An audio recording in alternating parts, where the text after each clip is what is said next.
Eto, mga minamahal, magandang salpukan din to ni Ping Lacson at ito nga pong si Senator Ronald Bato de la Rosa. Alam nyo naman yung issue na nag-file po ng draft resolution itong si Bato para nga po patayin. Ito nga pong napipintong impeachment laban dito kay Vice President Sara Duterte na kagaya nga ng paulit-ulit kong sinasabi sa inyo, sino nga ba si Bato para maghain ng draft?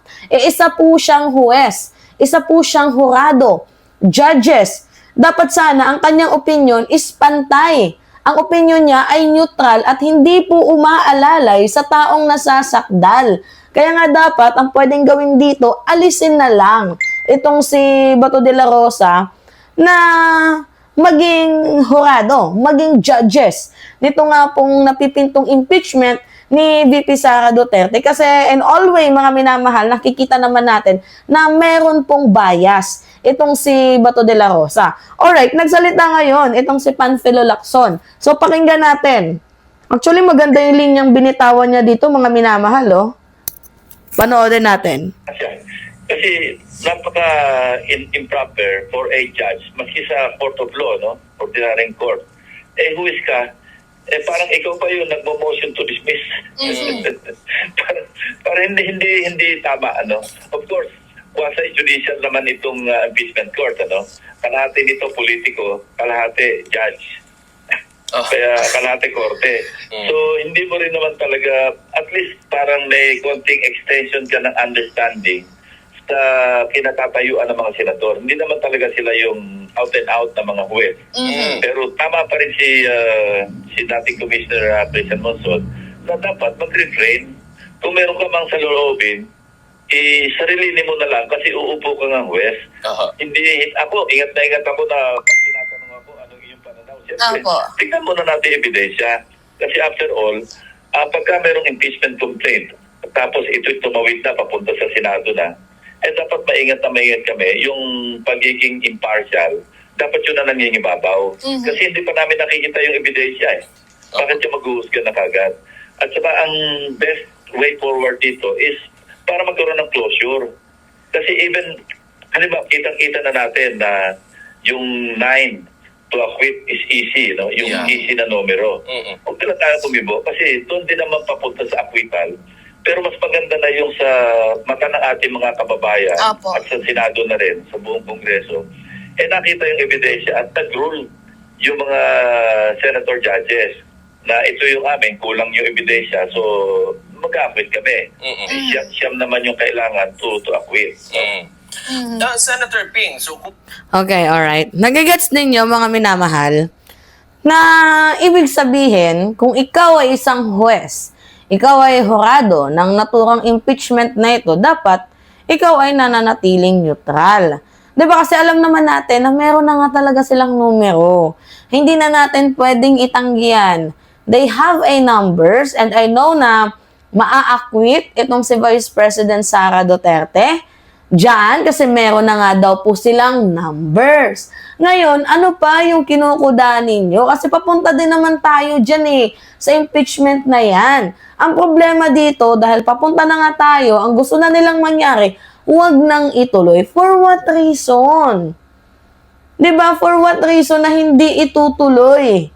Nakaakyat na po yan sa upper chamber and constitutional duty yan ng Senado na tanggapin. Diba, ang naihaing impeachment laban sa ating Vice Presidente. And also, continuing body, ang Senado. Hindi naman po yan, parang binigyan ka lang ng task na agad-agad dapat gagawin mo. No, mga minamahal, that is not legislative work. Talagang trabaho yan. Forthwith. Kapag na-receive mo yung article of impeachment, shout forthwith. Agad-agad. And I don't know really why, kung bakit dinidelay, kung bakit parang meron tayong nakikitang hindi maganda dito nga po sa sistema na ginagawa ng ating Vice Presidente at ng kanyang kampo. Akala ko ba bloodbath?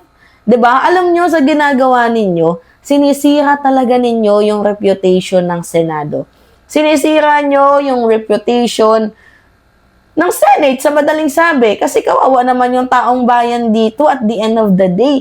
Actually, sira na nga yung imahe ng Senado doon pa lang sa budget hearing, sa mga ginagawang tawag dito, mga minamahal, sa mga ginagawa ng mga senador natin na nagpapahiring sila nang wala sa hulog. To be honest, sirang-sira na. Mga minamahal. Ito nga pong Senado. Tapos dadagdagan pa ninyo. Maawa naman kayo sa taong bayan. At ilang tao na po, mga law expert, naging dating IBP president na ng Pilipinas, di ba? Sinasabi na pwede po maituloy ng 19th to 20th Congress yung impeachment na yan.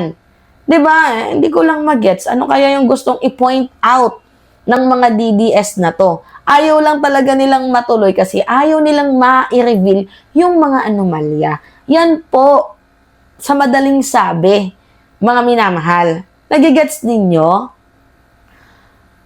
Grabe. Ilan pa bang tao ang magsasabi? Alright, tuloy pa natin.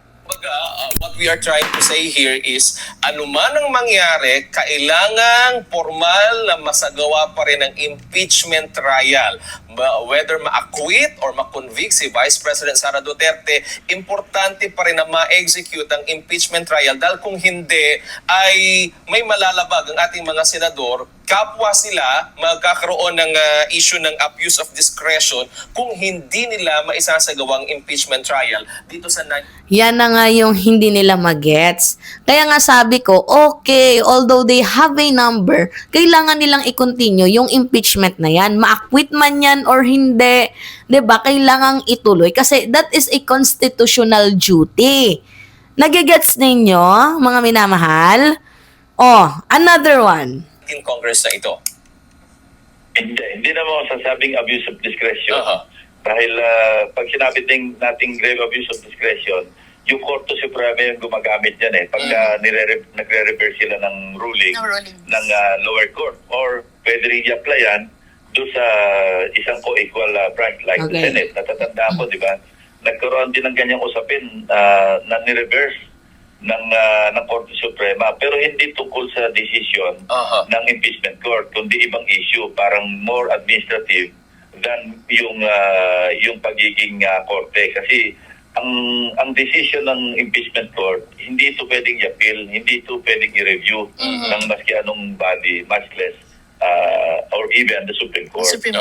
So, dapat talaga, ang sa akin lang, the only reason sa tingin ko, na kailangang mag-undergo talaga ng trial para magkaroon ng closure kasi nakabitin hindi natin alam kung ano talaga yung pinanghahawakang ebidensya ng prosecution team, di ba? Ng Congress. Hindi makikita yon. So, open-ended ito, nakabitin sa isipan ng ating mga kababayan, ano ba talaga yung nangyari rito?